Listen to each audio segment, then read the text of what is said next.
Desastres e resgates coletivos. Bom, vamos começar refletindo sobre o desencarne. O desencarne é uma ferramenta, na verdade é natural, ele é necessário, é uma necessidade para a nossa evolução. Nós vivemos uma vida material, nós desencarnamos, vamos para a erraticidade, encarnamos novamente, outra vida material e assim por diante. Já desencarnamos muitas vezes, vamos desencarnar muitas outras mais, e isso faz parte da nossa vida, né? Desencarne não representa a morte, como sabemos, ele representa uma fase da vida. Só que quando isso acontece com multidões, isso acontece com um grande número de pessoas simultaneamente ou numa sequência interminável, isso nos causa estranheza, né? Nos faz refletir de forma um pouco mais forte.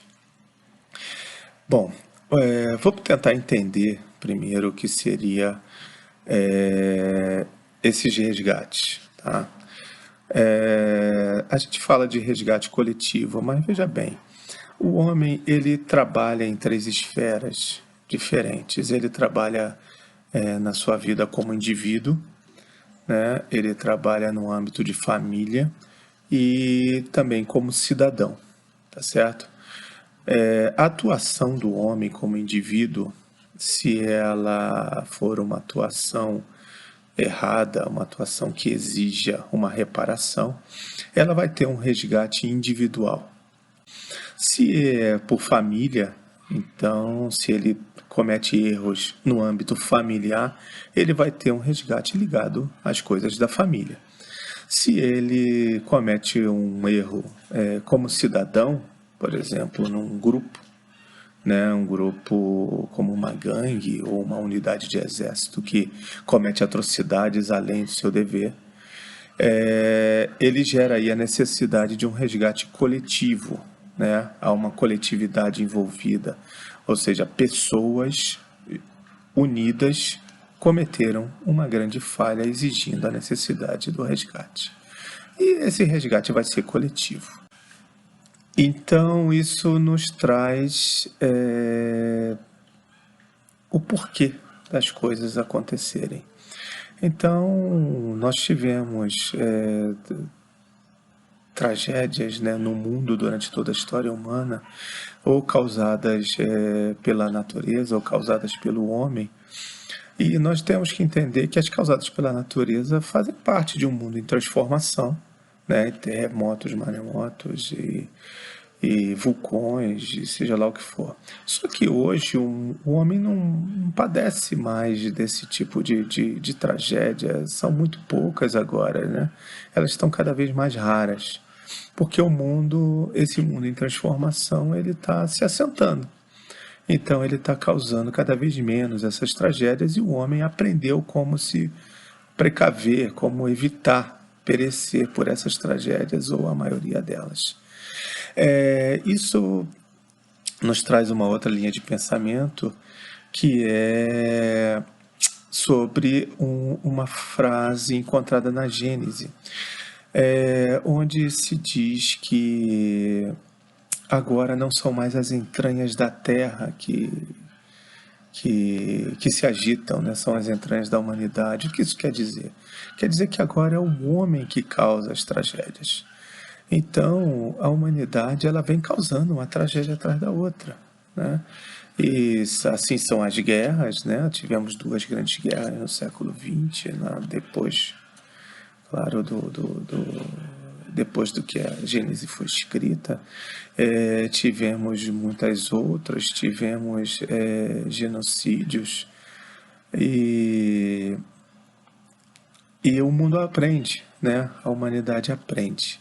Então vem aí aquela pergunta 584, né? Que Deus se vale desses conquistadores para causar o progresso da humanidade, para valer o progresso da humanidade. Precisamos entender que Deus não interfere no livre-arbítrio, então ele não forçou ninguém a virar um conquistador e matar um monte de gente. Mas ele utiliza isso para que a humanidade progrida, para que a humanidade tenha seu progresso acelerado. Então, por exemplo, a Segunda Guerra, quando terminou, né, matou 85 milhões de pessoas, ela causou a fundação da ONU. A ONU, ela trouxe progressos morais para a humanidade, como Declaração dos Direitos do Homem, como a Convenção da Proteção dos Direitos da Mulher, Convenção para a Prevenção de Crimes de Genocídio, e por aí vai. Uma série de coisas. E sem falar que o esforço de guerra traz progresso intelectual. Então, a humanidade se aproveita essas verdadeiras tragédias para progredir. E isso é sempre uma coisa benéfica quando podemos tirar proveito disso. É claro, ninguém queria que acontecesse uma guerra, mas ela aconteceu. E já que aconteceu, vamos tentar tirar proveito. Agora, vamos trazer, né, ainda no âmbito das tragédias causadas pelo homem, né?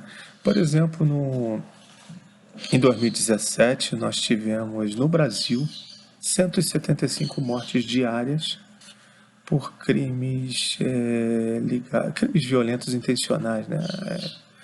Na verdade, assassinatos puros e simples.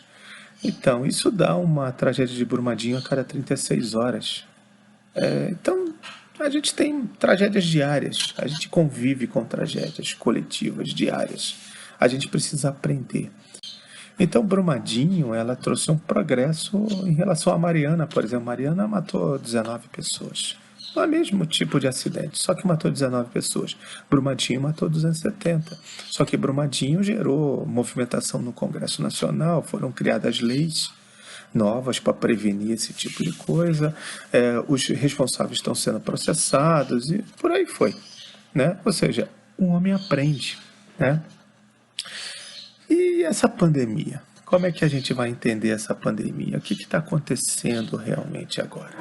Novamente, é uma tragédia que muito provavelmente criada pelo homem, porque seja porque o vírus passou de animais para o homem, foi causada pelo homem porque o homem interagiu com animais de silvestres da forma que não deveria.